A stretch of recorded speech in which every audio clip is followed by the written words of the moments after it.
8 de la mañana, Patricia, hemos hablado con dos políticos sobre el caso de la anulación del indulto a Fujimori. Ahora creo que hablamos con un jurista. Así es, está con nosotros el abogado del señor Fujimori, que tiene la complicada, hay que decir, la complicada labor de darle la vuelta a este revés, por lo que ha sido un revés para la defensa del señor Fujimori, porque, por supuesto, esto no se lo esperaban, ¿no? En absoluto, no esperábamos una resolución de estas características. Y bueno, la labor del abogado siempre está ante la posibilidad de situaciones adversas, ¿no? Pero una situación adversa, por lo menos controlable o razonablemente medida.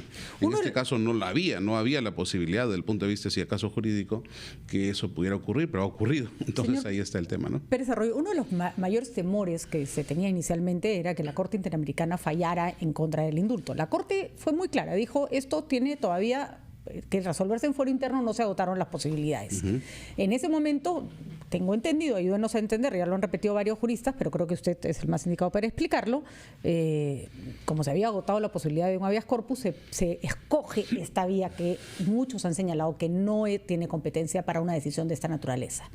¿Por qué ustedes no apelaron o sí apelaron o qué pasó? Porque si yo veo que se está presentando un recurso contra mi cliente en una sala que no corresponde, no debería decir, oiga, ojo, eso no se puede. ¿Cuál fue la acción que hicieron? No, lo hicimos. En el término de los días que se planteó la petición de control de convencionalidad, en los términos creo que de 10 días o de 5 días creo fue, se solicitó a la sala que se declare improcedente el pedido porque obviamente no era la vía indicada, pero además también porque había una situación sumamente antinormativa y contraria a derecho, que significaba que el tema del control de la convencionalidad era más bien un criterio de impacto normativo o de compatibilidad que se hacía en procesos vigentes. Creo aquí que no había ningún proceso vigente. Que nos ayudaría mucho a la población que les expliquemos qué cosa es un control de compatibilidad y de convencionalidad y por qué no aplicaba para este caso. Mira, el control de convencionalidad es un criterio de impacto normativo o de impacto, digamos, en resoluciones concretas, a casos concretos por parte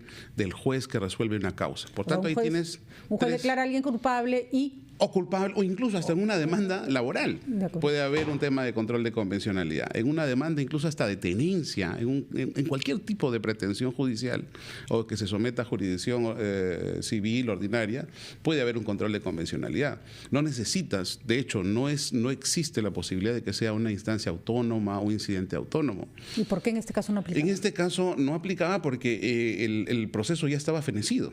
¿Y cuándo fenece? ¿Cuándo termina el proceso por el cual se condenó a Fujimori? En abril del 2009, cuando se dio la sentencia, y se corrobora en diciembre del 2009.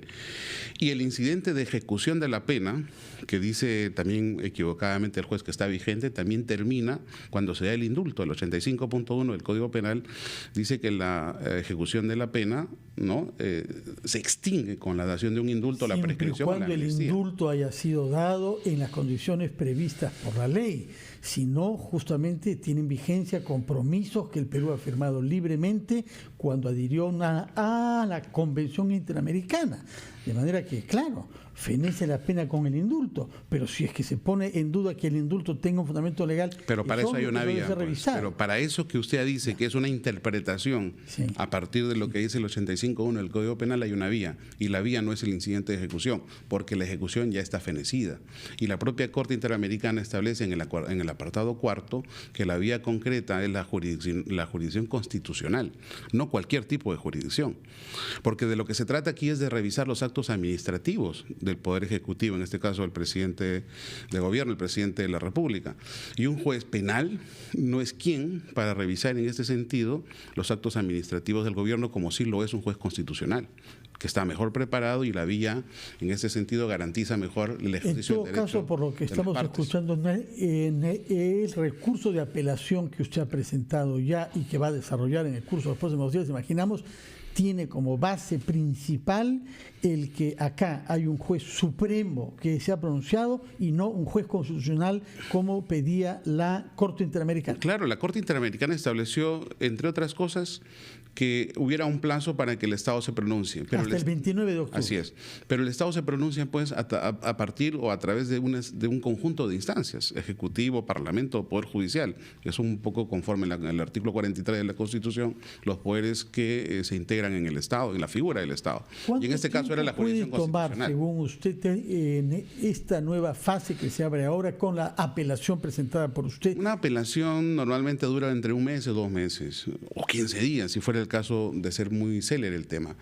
Pero esperemos que en este caso no solamente se conceda el recurso de apelación, sino también que ese recurso de apelación tenga un efecto suspensivo sobre la ejecución de la entrada en prisión, que es lo que se debería dar toda vez que la posibilidad en términos de coexistencia de ordenamientos procesales como el 2004 y el Código del 40 establece una suerte de aplicación progresiva de las garantías y los beneficios que establece el Código del 2004. Pero la suspensión de la prisión no quiere decir que queda revocada. No, en absoluto. Simplemente que no va preso mientras esto se decide. Eso es lo que están pidiendo. Así es. Varias preguntas más.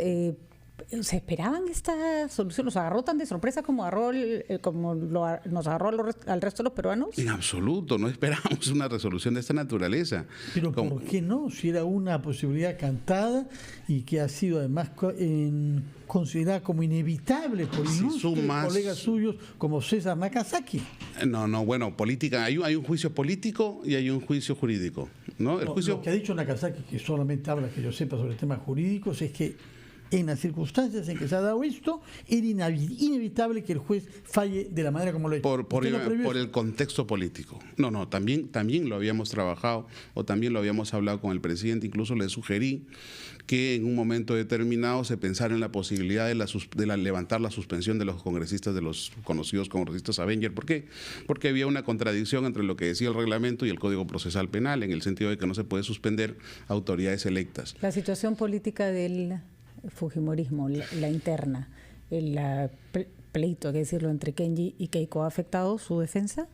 Desde luego, porque nos ha puesto en un escenario político adverso. Por eso digo, jurídicamente uno lee la resolución, incluso la resolución admisoria del incidente, dice, esto no tiene pie ni cabeza. O sea, si separamos el contexto político con el jurídico, no tendría que haber pasado esto. Doctor, pero si le metemos el escenario político, desde luego, y ahí tiene razón el señor Nakazaki, era inevitable que pase, porque obviamente si tú te tiras abajo un gobierno como el de Kuczynski, que te tiras abajo a los Avengers y suspendes a 3 congresistas de los que obviamente apoyaron con más razón el tema del indulto, pues obviamente disparando una bala en el pie. A la cabeza. Bueno. ¿Y eso ustedes lo atribuyeron desde el momento en que ocurría? Se lo dije al señor expresidente, le dije, esto que está pasando le va a jugar en algún momento una mala pasada, porque el escenario político adverso va a generar en sí una decisión que se contamine políticamente. ¿Y se lo dijo a Keiko? No tuve nunca la oportunidad de hablar con ella. Pero a Kenji me imagino que sí. Desde luego. Desde luego. Bueno, entonces, solo para cerrar, la familia era consciente que este enfrentamiento podía terminar en un hecho como el se lo dije al expresidente y se lo dije a Kenji en varios momentos, y no solamente a ellos, sino a los propios congresistas del llamado grupo de los Avengers. Señor Miguel Pérez, más claro el agua, doctor Pérez. Muchas gracias por su presencia y por la claridad del agua, ¿no? Por la claridad del agua con la que ha hablado. Todo esto a partir de esa primicia que dimos ayer, Patricia, a las 11:44. Sorprendimos a todo el Perú. Tomada por los órganos de prensa internacionales y por los nacionales. Una cosa que quería acotar en 10 segundos es la resolución. Me gustaría que inviten al juez que ha emitido esta resolución.